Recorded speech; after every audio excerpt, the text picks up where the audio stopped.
All right, my friends, this week on Prof and Dev Play Games, we talk about DLSS 5. Stay tuned.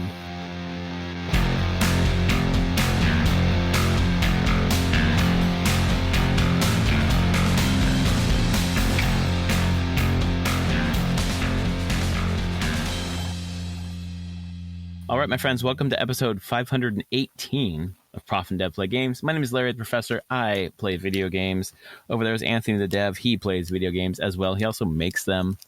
How are you, Anthony? Okay. I feel like I'm having, like I make them. I'm just like, oh, I do make them right now. I make them so hard right now. Yeah. We are making video games. I am really making video games. Holy shit. Alchemy, magic. Yeah, kind of. But yeah, I'm okay at this point. Very good. No headaches today. Finally. Yeah. We're a day late, folks. I get migraines at times. A day late, but that's okay. But Anthony was resting, relaxing, and you gave me a chance to finish my doc school assignment early, which was awesome. I got it in, finished a class, started a new one today. Feeling real good, and because I finished early last night, I played a game, which I'll talk about later, that I had a hell of a good time with. Nice. Very cool. Before we get going, I have a pack here. Pack. It is a Turtles pack. I will just say the names of the last ones. I won't go through all the names. I don't know if you know all the names of the ones in this pack or this series. Enough. I know the ones that are. I know the ones that matter. I'll say that much. Yeah, exactly. Yeah. Well, I'll just say names. That's fine. Crustacean Commando, High Flying Ace, Insectoid Exterminator, Primordial Pachyderm, Sewer Valence Cam, Omni Cheese Pizza, Foot Elite, Old Hob Alley Cat Blues, Skateboard, Death in the Family, Jenica, Bad Apple, Big Sister, Northampton Farm, nice, Action News Crew, and that's it. All right. Yeah, I'm at the point now where there's nothing in a booster pack really that I don't have. Oh, sure. So many of the common stuff that's just repeating over and over. But Northampton Farm are pretty good. Yeah, no, I think that's one that I land. Colorless, Exile. You can basically save exile target creature you own. So you can save your creatures into exile, and then you can later sack the land and get return a creature card exiled this way to the battlefield. So yeah, you can use it to save something for later. Not a bad card. Yeah. Well, that's nice because then you return each other card to your hand. So you could exile a bunch with this and then pull them all back. Yeah, you can do a good job of protecting a bit. Yep. That's a decent one. It's the second time I've gotten that card, so haven't seen that one too often. Well, Anthony, this week we're talking about GDCs, a bunch of stuff going on. I guess Nvidia had something that's come out today from Digital Foundry, DLSS 5. I saw my neighbors on the way here, and they asked me what I was doing. I said I'm going to do a podcast, which they didn't know I did this. I was like, oh yeah, 10 years, blah, blah, blah. So that was a cool conversation. But then he's like, what are you talking about tonight? And I said, DLSS 5. And he's like, downloadable streaming services? I'm like, no. No, but good try. Yeah. No, upscaling, Nvidia's upscaling tech and frame gen, and now my hot take, Slop generator. Yeah, redoing someone's art style, redoing someone's assets. That's not just lighting, my friends. Oh my god. Why don't you give us the context and set the scene before we dig into the details? Yeah, so DLSS 5, this was a Digital Foundry video where I first saw it got posted at work today, and this has been going around today, and it's showing like Nvidia showing off their next version of DLSS. There's, I think, 4.5 is the latest, and currently DLSS is upscaling and frame generation tech, which that's expected. It's been this way since 2020, I think, was the first DLSS, maybe 2019. And like the upscaling is, we render say a 4K image at 1080p, and then they use this machine learning upscaling, which it's the same stuff AI runs on, but this is just on your GPU. And it looks at the 1080p image and scales it to 4K. And just does the pixel encoding to make sure that the pixel interpolation it looks nice, and it's generally how you can run the game faster because you're rendering a lower quality image and then upscaling it.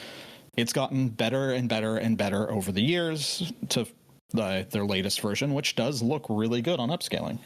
It does a great job. They also introduced frame generation a few generations back, which is it will actually insert frames, like generate completely new frames for the game based on interpolating two basically frames, like I think the past 2 frames and where it would expect the next frame to be, and they just inserts a frame. There are some issues with that. It can get very smudgy at times, depending on the game you're playing, and it can have input lag, introduce more input lag because, well, you're actually not rendering it at, say, 150 frames per second. You're actually rendering it probably at like 75 or less, and then it's just giving you extra fake frames, basically. And if you hit a button input in that fake frame, it doesn't respond until later, until the next real frame. That's just the trade-off. So this has been going for a while. That's great. That tech, I've used it. It's great. I've run Cyberpunk 2077 through it using that.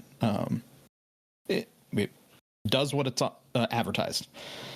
DLSS 5 feature is, I don't even know what they're calling it. But they're like, okay, it's gonna adjust photorealistic lighting.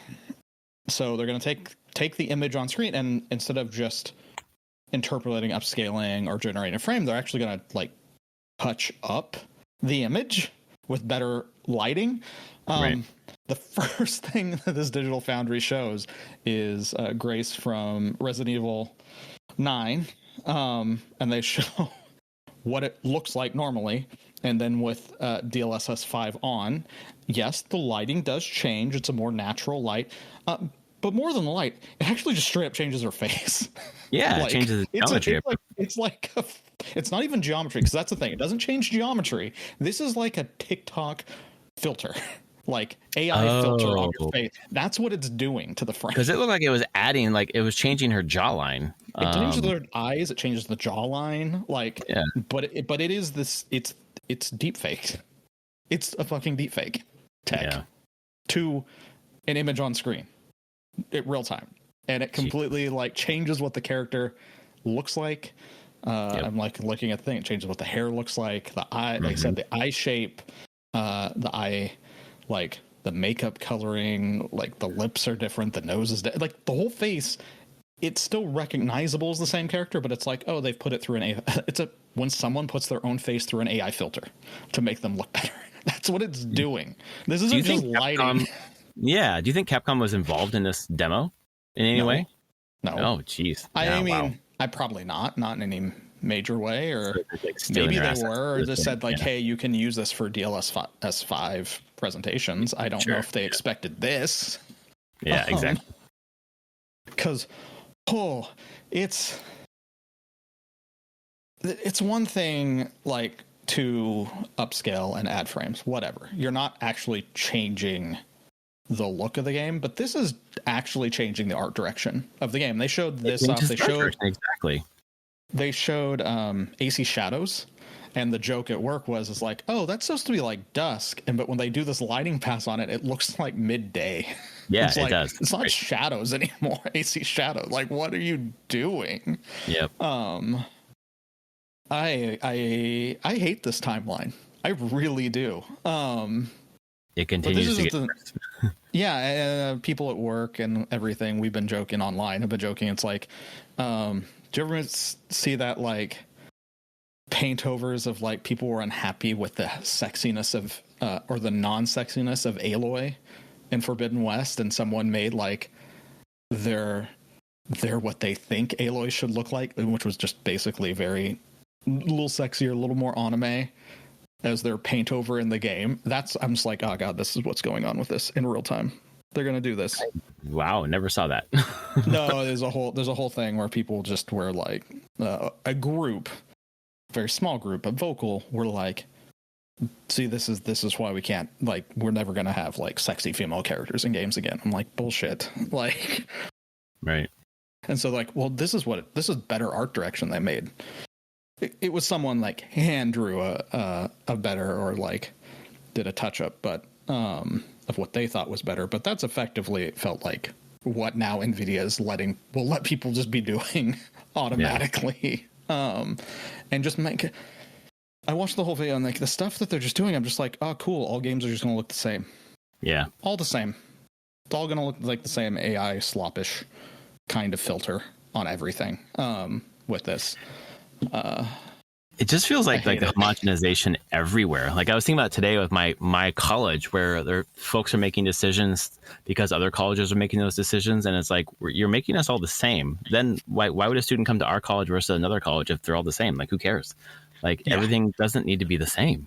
No, you want art direction. That's the key point. Like art. You want a vision, a voice, and that's the thing that like strikes me about this is like taking the masters, like I don't know, fucking 16th century Renaissance art or whatever, and then running it through this and saying, look, we improved it. Like, no, the art was the art. Like their vision was their vision. This is not the same. This is not the Mona Lisa. You know? Oh fuck! What did you just send me in our Discord? Yes, that's what I'm talking about. Oh shit! People are already doing that. Oh my! Yeah, we've got what is this? Vermeer? Who is this? Dutch girl? Yeah. AI upscaled? Yeah, this is exactly what I'm talking about. Like that just is not the same fucking painting. This is my feed today. Oh my god, the memes are on point. Final Fantasy 8. They're really good. Oh no. I'm Oh shit. Goes from DLSS off with fucking whatever. What's her name from fucking Grace? Grace from Resident Evil in that picture that everyone saw today, and then a fucking DLSS 5 on some AI blonde chatbot busty chick. Yep. Hi dear, I'm bored with chat. And then we got the like, come play my lord old oh god, oh Jesus Christ. This isn't a Grace one. This is just like another person making fun of Resident Evil. Oh hell. Oh my god, this big old fucking monster with DLSS 5 off, and you turn it on, it's this fucking busty, naked, fucking hot chick. Oh my god, that's incredible. Our social media person had fun too. Oh hell yes. It's an Astroneer character in an orange spacesuit, and DLSS off is the Astroneer model, the little blocky, very single colored thing, and then the DLSS 5 on is just the real life space. Oh my god, man. Oh my god. Oh, we've been having so much fun today. I mean, we laugh because it keeps us from like crying. But, yeah, exactly. I've been happy to see online that like generally most people are like, this is dumb. Why are you doing this? And honestly, that Digital Foundry video, I lost a lot of respect for them after that video. I felt like they were like really hyping it up, and I was like, this is changing the art style, dude. Every comment on their YouTube has been negative against it, and also on their socials has just been dragging them on this, of being like, what the hell are you people doing? Like the shills. Yeah, exactly. So respect gone there. Yeah, so it's the top comment here. DLSS 5, fuck your art direction, basically. Exactly. Yeah. Yep. Wow. You guys forgot to add that this is an ad tag to the video. Oh, absolutely. Oh my god. Thank God now all gamers can look like Instagram AI ads. All games. Real-time AI and shitification filter was on my 2026 bingo card. Yep. Straight up painting over an existing model with an AI filter. Yep, exactly. Yep. Yeah, this is way beyond lighting. Yeah, this is way beyond lighting. This is not just a lighting update. Well, so how did they get fooled? Because they talked about how it's lighting. Like, look, I don't know. That's why they're. I'm like, you're. No, they mention in the video they noticed the geometry differences. Well, like they talk about it a little bit, but they don't ever like focus on it too much. I mean, it's just a lighting, and I'm like, it's not lighting, guys. Well, the one guy went out of his way to say that the geometry hasn't changed; it's the lighting. I was like, that's because because theoretic, and that is like the technical correct, the best type of correct. The geometry of the game is not changing. It is not rendering the geometry. It is putting a filter on top. It's changing the pixels, but not geometry. So what if a dev took this tech or whatever and then did it themselves and said, this is how we want it to look? Does that offer anything for game development, like at all? It could, if they could have that level of control. Yeah. Because in that way, then you maybe could model things less. Like you could, I mean, that would still force you to start forcing people to have to use this. But it's like, okay, in theory, you could render stuff at a like lighting worse and everything. So for better performance, so you don't need to do like the ray tracing yourself. You let this thing do what it thinks ray tracing should be for the scene, if it's good enough. I don't think that will necessarily happen right now. But I mean, sure, there is a world where that might be possible, but we'll have to see. Right now, it's just just being like, yeah, so you liked that game? How would if it looked like this instead? How about Nvidia becomes the art director for this game? Yeah. I guess I don't know if I have a 3060. I don't know if my you have DLSS.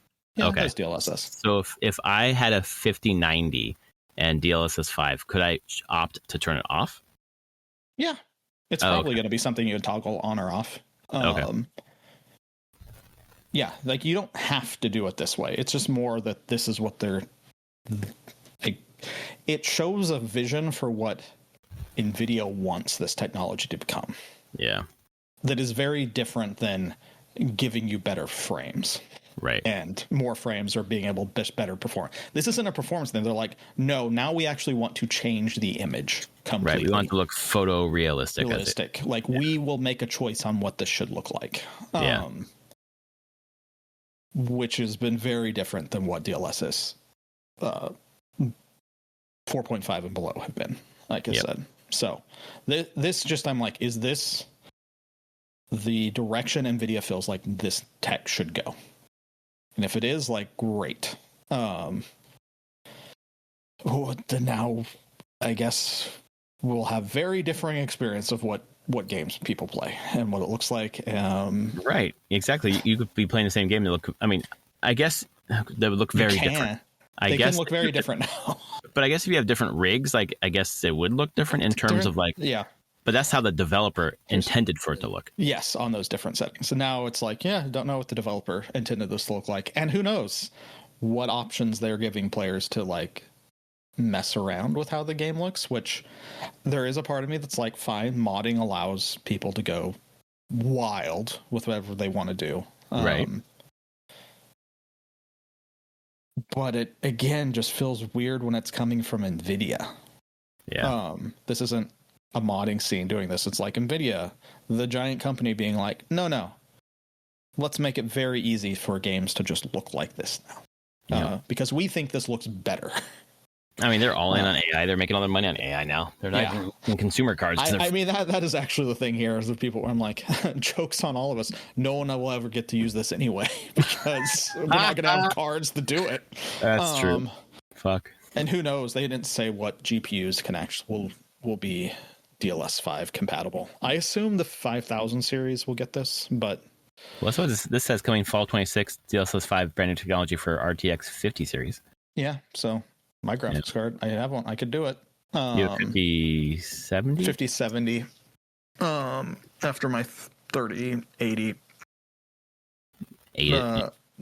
What were you playing when it got gramaged? Oh yeah, that's right. It was fucking. It was Expedition 33. Expedition 33, yeah.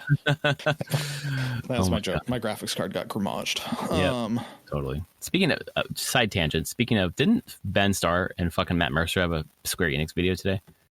Or is that tomorrow? Really? Oh, is that tomorrow? Did they? So I saw it this morning. I thought it was yesterday morning when I saw it, but I guess it was this morning. It was see if I can find it. Yeah, it's upcoming tomorrow at 7 a.m. Matt Mercer and Ben Starr on what RPG you should play next. Square Enix publisher sale 2026, because the publisher sale's on Steam now, but they've got a video. Right, because they did that he did one last year at this time. Exactly. On just Ben Starr. What he was him. Oh no. Mm-hmm. Oh no. They got Mercer involved too. I can't wait. There's a point where there's a video. I don't know if Square Enix did it. It was Square Enix. They did a Ben Starr and Matt Mercer just chatting with each other. Oh, that's cool. It was from a year ago. It's like an hour, and it's literally them just talking to each other about voice acting and like the industry. That's really cool. So, well, now they're going to be back being just complete dorks. Yep. I'm ready for this. This should be fun. Square Enix publisher sale is now on. Meet our new host, Matthew Mercer, who's here to help you find your next RPG. Yep. Oh boy. Anyway, so yeah, DLSS 5. That's my thing. It's a rant. I'm not a fan. Let's not go this way, please. I don't need everything just looking like Instagram ads now and TikTok filters. That's not. Don't fuck up my art style. Like, my art style is my art style, man. What the fuck? Yeah. It's just that's where we are in this fucking world, apparently. We are. And where else are we in the world? So the last week we'll do a shift. People who haven't listened to it, there's an interview with Jeff Kaplan, who was ex-Blizzard. He was the head co-creator of Overwatch. He had worked on WoW for a very long time, kind of since its I think beta of WoW, earlier of WoW, and then eventually became like I think lead designer or director of WoW, like at through Rise of the Lich King, which is probably still its best expansion. And then he went to Overwatch. He left Blizzard in like 2022. Yeah, after Overwatch 2 came out. I mean, he's been quiet for 4 years. He hasn't really said anything. Just know that he was making another game. Well, he came out and is now promoting this other game, which is a very Wild West California game, but like multiplayer. He's very into Rust game, but this isn't about killing other players and taking their things. He's like, you can't do that in the game, but it is a very shared server kind of thing where servers reset after only a few months again and again. It's very interesting. It's a tangent, but he talked about his career, this 5-hour interview about his like games that he's like that inspired him as a kid and his like trajectory into the game industry, getting to Blizzard, his time there and how much he loved it. And then kind of like, well, what led to the problems and you leaving. And so I'm going to read, this is the quote. It's a little bit long. In the end, after enduring the difficulties of managing Overwatch League expectations with development on the core game itself, Kaplan was sent over the edge by an exquisitely cruel meeting with the company's then CFO, Activision Blizzard CFO. What ultimately broke me and my Blizzard career was I got called into the CFO's office, and he sits me down and he says, he gives me a date, which at that time was 2020 and was going to slip to 2021. But at the time, it was 2020. And he said, Overwatch has to make blank is a beeped out number, certain amount of money in 2020. And then every year after it, it needs to make a recurring revenue of redacted.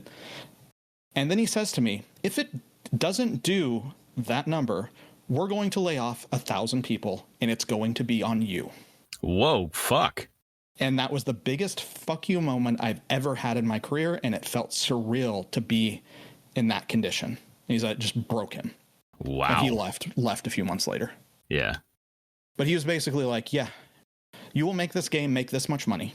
And it was just for Overwatch. I think Overwatch 2 to come out at that point. It's just like Overwatch has to make this much money this year and then reoccurring amount every year, or we're laying off 1,000 people and it's your fucking fault. That's a terrible thing to say to someone. Oh my that God. Cares and is passionate and loves to make games and be creative. And now you're saying, And probably loves his team too. Loves his team. It's clear that he loved his team. And I mean, a person in that position, and I will say this with game designers and developers, we tend to be very empathetic people, because that's important when thinking about how other people are actually going to like engage with your art. Yeah, totally. You do a lot of putting yourself in other people's shoes, and to be told that, being like, yeah, it's all you. It preys on the guilt of that empathy of being like, I have to now make bad decisions because I don't want to see 1,000 people laid off and ruin their lives. Right. It's holy shit. Fuck those guys. Yeah, that's really so awful. much. Is that person still there as a CFO? No, he left. Yeah. It was Dennis somebody or another. He left, and then I think the thing that I heard, which was great, was he got that CFO of Activision Blizzard. He left, got some other job, but then was fired from that CFO position. Like there's some karma that came back. Exactly. To bite him in the ass. After he probably made a shit ton of money after the Activision Blizzard sale, to be honest. Yeah. But yeah, that's insane. And it just spoke to the thing of that we've known for a long time, that once Activision Blizzard aboves Kotick and that C-suite crew was like really started coming like, we need you to make as much fucking money as possible. Yep. And it just kind of wrecked it all. And this just kind of was like a very short, intimate, true statement of how it was done to the people there. Right. And being like, yeah, he was clear. He was like, I don't want to make these decisions, but what else am I going to do at this point? I care about my team. So, holy shit. It is a wild interview going through all that, but also some just amazing stories of being there, and clearly a bunch of the team that just loved making those games. Also, his favorite game of all time, Breath of the Wild.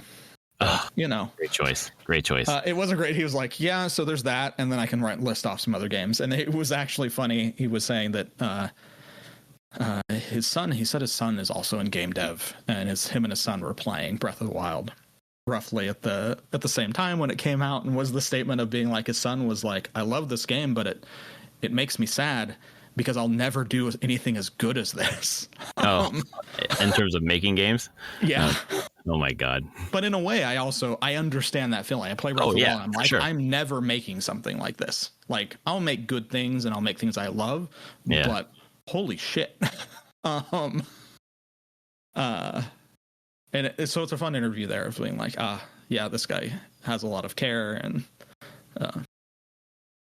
just understands game. It's kind of crazy. They just like, this ending of Blizzard really broke him, and leaving Blizzard kind of broke him, and it took him a while to recover and figure out what was next and like what it means not to be at Blizzard, because he thought he would retire from Blizzard. He was like, I'm going to be there. I love this team and I love working there. Until Kotick and crew decided that like, no, we want all the money. We don't care about the quality of the product. You need to make more money. Like sustainability is not even a thing anymore, right? We don't need it to be sustainable. We need it to infinite growth. Fucking late pretty much bullshit. Yeah. So it's a really cool interview. Highly recommend it. A lot of interesting anecdotes coming out of there, but also just some really sad stuff. And I think for me, like hearing that quote, I'm like, because there are people like that I saw, they're like, how common is that kind of stuff? And I'm like, more common than you'd want to believe. Yeah, sure. At some point, it switches. People get in these positions, it switches to them just wanting to make the most money. It's not about caring about the morale or the health of teams or anything. It's just like extract the most value as possible. Yep. Well, it's just money and power, the higher you get, it's awful. Dennis Durkin was his name. Yeah. I'll forget that name. Yeah, and he was later fired from the next company he went to. Yeah, but he's fucked off in the sunset with his millions of dollars, and probably. While we're all working our asses off, Yeah. So that's a thing. Made me kind of sad, but I'm happy that Kaplan is back and making a game that he is passionate about again. Yep. Yeah, that California game looks really. First of all, I just love a game set in California. Sounds awesome. It's an island of California, I guess. Yeah, but, Fantasy California, like Gold Rush kind of thing. Like it's neat. But it's not out, right? No. This is the first time. This is all part of this interview was probably part of their reveal. Press campaign. Although a 5-hour interview is kind of crazy, I'll be honest. Well, they got what they wanted. It broke through. Yeah. I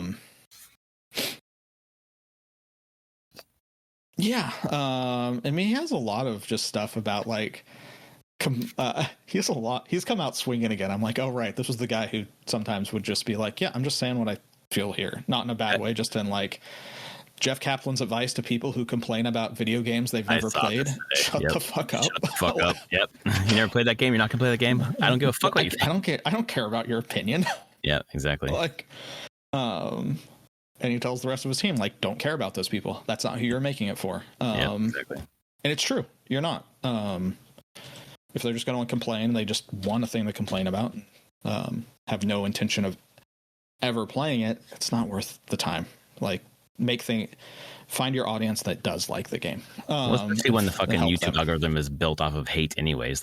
People are saying things that they maybe don't even believe anyways just to get clicks. So yeah, The Legend of California is the game. It's on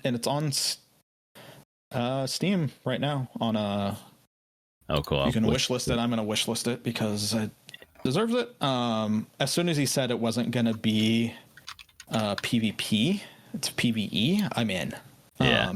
Rust is the only reason I don't want to try Rust is because it's PvP heavy. But this would be totally cool. Just a group of friends just riding around a Fantasy California Gold Rush. I'd do it. Getting to build settlements and crafting. I mean, build your own ranch. I think it looks. It looks neat. Yeah. It could be a good way to kill some time. Oh, Half Dome there. That's cool. Well, if it's got Half Dome in it, I'm fucking in. Yeah, it's got Yosemite and definitely has Yosemite on it. Yosemite's my favorite place on Earth. So that's been the week of games. That DLSS thing today, though, was dude, crying and ranting but also getting the best memes. I gotta love it. So good. But that's sort of sad about fucking Digital Foundry putting out something like that. That's just fucking shilly, Yeah, in a way of being sure, the tech might be interesting, but are you ignoring what it's actually doing? Yeah, and repeating just the sound bites that Nvidia wants you to. When with our own eyes we can see what it's doing. It's ridiculous. I don't know. But in better news, what game did you play? I'm curious. What were you excited about? So fucking 2 nights ago or 3 nights ago, I loaded up Cyberpunk 2077. I was looking for a fucking that kind of game, right? A story rich game. And I had some fun with it. And then the next night I went to play it again and it fucking had an update. I was like, what the fuck? Why? And I realized, I think it was downloading in the background or something. The first night I played, whatever it was, I couldn't play it. It was updating itself. So okay, then I want to play something else. So I opened up God of War Ragnarok, which I haven't played since 2022. I put 6 hours into it and then put it down. And then but I didn't play on the Pro, obviously, because I didn't have that 4 years ago. It's fucking gorgeous. It's unbelievable how it looks. But then I just happened to be in a spot where I was kind of getting out into a more open area. I was just on the verge of leaving this village to go to an open area when I quit. And I go out and Mimir, the little head on your fucking belt, is like, oh, there's a, basically saying there's a side quest over here. Here's a whole story about what's over there. You can go there. Or Atreus is like, oh, we can go on, go do what we were trying to do. And it's basically the game telling you like critical path or side quest. And I was like, fuck, I'm gonna do a side quest. And it was like something about these smokestacks that were being that Mimir had some hand in developing that was hurting the dwarves or something like that. There's a whole huge story around it. As you're doing, going around these different islands and getting, shutting down the smokestacks and getting some equipment and things that you need, Mimir's telling you this whole story. And then there's just like these environmental puzzles where you're trying to figure out like how to access different levels of the islands to get where you need to go. And something about it last night that made my brain go burr. It was like, the combat was super engaging. The story was awesome. The visuals were incredible. And then the puzzle was just like exactly what I wanted last night, because I finished my doc school assignment and I was just like, this is great. And I've been thinking about it all day. Nice. And I really haven't thought about a video game all day in quite a while. Like I can't wait to get back to it. I was like, whoa, shit. Like I started this game and I wasn't too into it. Now I'm just like, this is incredible. I'm here. I'm ready for this. Oh my God. Yeah. It's the right time, man. So I can't wait to get back to it tonight. Nice. That's cool. So yeah, God of War Ragnarok, man. But yeah, my save file, I haven't touched it in 3.5 years. Fucking crazy. And then just quick hits. The rest of the week, I played some more Pokopia. That game is great. I've never played a Pokemon game that I've liked that much. They're okay, I guess. But I want to collect them all. I'm like, oh no. This is it. This is the thing. Like, this is the tagline for this fucking game. Like, I want to build all these habitats so I can get more Pokemon. It's so brilliant how you get Pokemon from building habitats and not like capturing them or whatever. You like to have to solve a puzzle. I love it. And then the other thing is just watching my daughter, Breath of the Wild. She's on to Gerudo Town to take down the 4th divine beast. And she's like reading the strategy guide at school with her friends and reading it at night and figuring out what she needs to do. And she's getting to these different towers. She's like, oh, this is the mud tower and Gerudo. I got to go do this and this, and things she remembers from the strategy guide. And just watching her, she's going to beat Breath of the Wild by herself. Like, that's so cool. Oh man, I was sitting next to her on the couch and she was fighting I think it was Windblight Cannon, and she was having some difficulty. And she's like, Daddy, can you help me? I was like, nope, you're doing all this on your own. If you want me to help coach you through this, I'll help coach you. And she's like, yeah, can you tell me, like, what would you do? So I kind of talked her through my game plan. And then as she was going through, I was like giving her some coaching, which she listened to, which is unusual. And she beat it on the first try. She's like, oh, that really helped. I was like, yeah, those things in the environment, like you're meant to hide behind them when the wind's coming towards you. You're meant to use she wasn't seeing things in the environment that she needs to use, like wind to throw you up in the air, pillars to hide behind. So it was a really cool experience. And just watching her get through this, my favorite game ever, just re-experiencing it through her eyes, but she gets to do 4K 60, which is just incredible. It's great, man. So this has been such a good week for video games. Cyberpunk was awesome. Playing some God of War Ragnarok kind of opened my eyes again to like why I love video games so much. Like, man, Sony, you strayed from this fucking like, third person fucking narrative action game formula that was just, you were on all cylinders. And you strayed a little bit with this live service stuff. And then, Pokopia. Oof. So good. So good. Yeah. Yeah. I'm trying to remember when my daughter actually played through Breath of the Wild. I thought it was a couple years ago. Was it longer? It was during pandemic. It was probably longer than that. Oh, okay. I think it was probably when she was like 9 or 10. Probably. Okay, because she's 8.5. Yeah, it's probably. I was like, is it roughly about the same time? I think it was. Whenever she just like pushed through Breath of the Wild. And yeah, similar level of just like learning things, scouring the strategy guide, just really trying to understand that game. And it was a big milestone for her when she beat it. She felt really good. Yeah, that's what's happening right now. With like, I can do this. And then like she played Tears of the Kingdom, Tears of the Kingdom. Trying to think there, like, what did she do in Breath of the Wild? Did she do every shrine? I think she did every shrine. Oh, wow. Yeah, my daughter is definitely mainlining it. She's going to have to do some more shrines because she's got like 8 hearts, and she'll get 9 or whatever when she finishes Gerudo. But you got to have 13 to get that sword. No, so my daughter she mainlined it roughly. She wanted the master sword. She did that, I know, when on her Golden Path playthrough, but she beat it and then was like, okay, now I'm going to do every shrine. And she did do I think she did every shrine. I can't remember now, it's blurring. Is it like every shrine in Breath of the Wild, or is it every shrine in Tears of the Kingdom? But I know she just had a giant checklist and she was going through each and every one. It was a lot, but it's cool to watch. You're just like, all right, you're figuring it out. You're getting the language of the third person action video games. Oh yeah, man. My getting to execute it. It's so neat. It's really cool for her to like kind of make her own way. Yep. It's really cool. Yeah. Such good games for it too, because they don't really punish you for doing your own thing. Yeah. Right. You don't get frustrated with like, oh, I can't do it. It's like, no, the game yes ands you most of the time. Like, you did it that way? Sure, thumbs up. You got it. Cool. Exactly. Lots of ways to go through the world, which is cool, especially when you're trying out the backseat. You're just like, she does her own way. That's great. We don't need to. She doesn't need to do it my way. Yeah. Oh man, so good. It is. This past week, what did I end up? I mean, still played a bunch of Slay the Spire 2. Still deep in that, huh? Yeah, I was having a great time with it. I've beat it, ascended on every character class now. I really like the Necromancer a lot. It's a really new character build. It's really great. Really love it. Cool. Fantastic game. Absolutely fantastic. And then for whatever reason, again, probably because of levels of stress and just being like, man, making games rough. I just need to turn off my brain. Diablo IV had a season update. It's a very short season. It's from like last Thursday till I think it runs for like 7 weeks till the expansion comes out at the end of next month. But it's called like Season of the Butcher. And it has a bunch of stuff where you can turn into the Butcher.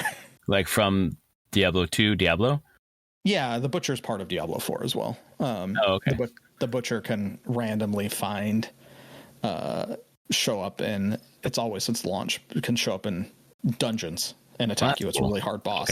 But now they've made it so it's like you can, in Hell Tides and in-game stuff, you can do special things and turn into the Butcher and be the Butcher and just destroy things. My God, that sounds fun. It's just, it's clearly a very light touch season. They're just trying to fill the time because it's a very short really time. Get to the one. Yeah, but it's a very fun way to fill that time. And then they're doing a Doom Dark Ages crossover. So there's a bunch of Doom Dark Ages cosmetics.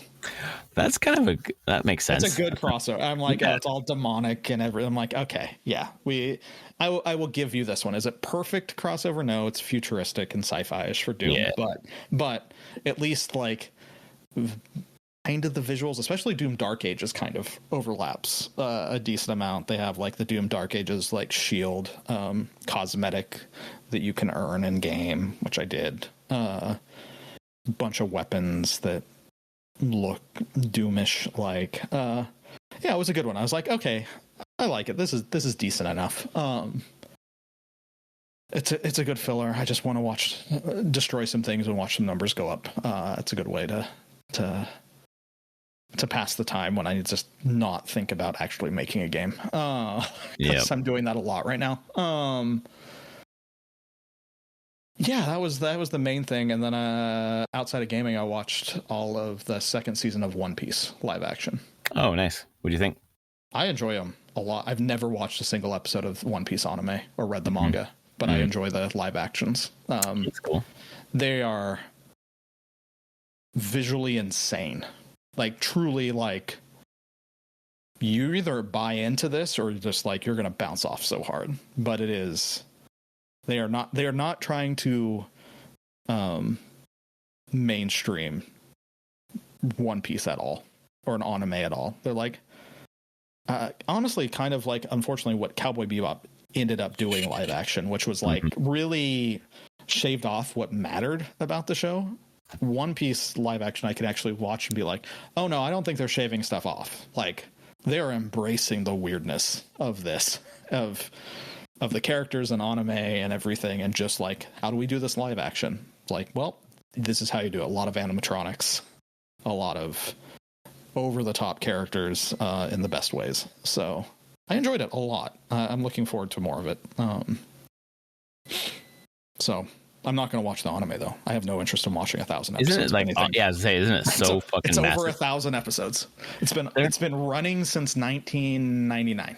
Jesus. They're not going to do that with the live action one, right? They're not gonna No, it actually, like, I've checked, like, end of season 2, they've already covered close to 200 episodes.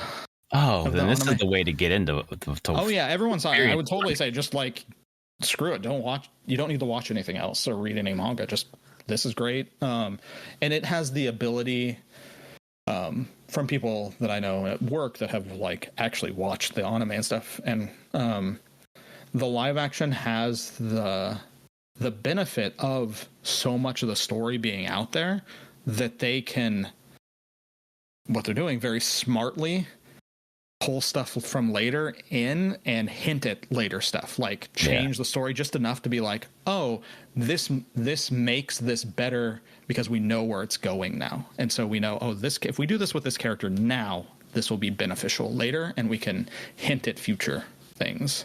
Yeah. So I don't know. I highly recommend it for just a very silly, kind of off the wall show. Is it Netflix? It is Netflix. It reminds me. Did you ever watch Shaolin Soccer or Kung Fu Hustle? No. Have you ever seen those movies? No. It has a very similar vibe to those movies, which is very cartoony, like live action Looney Tunes in some ways. Oh, that sounds dope. it is that kind of just like weird. I would not watch it with your daughter, though. Yeah. Honestly, like, I mean, it's not the most absolute violent thing out there or anything. It doesn't actually have a lot of violence. It has a lot of swearing, more swearing than I would expect. Oh, interesting. And not a lot. Just sometimes you're just like, oh, that character just said shit. Okay. All and right. Are they like half an hour episodes, or are they like hours? Hour. 8. Each season is 8 episodes, hour long. Wow. Okay, so 16 episodes. They got through 200 episodes of the anime. Roughly. Yeah, a lot. Okay, that's interesting. That's what people have told me, that it's about 200 episodes. Yeah. So I'm like, I don't know how you're gonna get through the rest of this, and how many seasons you'll need, because the thing is, the manga and the anime are still going. Like, it's not done. Exactly. It's not done. Right. And it never will be.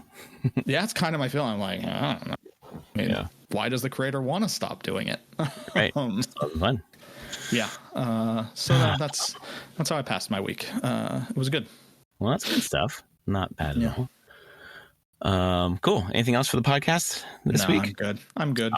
Awesome. Well, thanks everyone for listening. If you like our podcast, please rate it on your podcast service of choice. And we'll be back next week to talk about the Nintendo Direct. Right. I mean, they dropped that Yoshi trailer. I was like, oh, that should have been a Nintendo Direct thing. So I don't know what the fuck's going on now. I don't know. Maybe they're having a good time anyways. They're selling fucking millions of fucking Pokopia copies. Yeah. So they're sold out everywhere physically. So yeah, all good.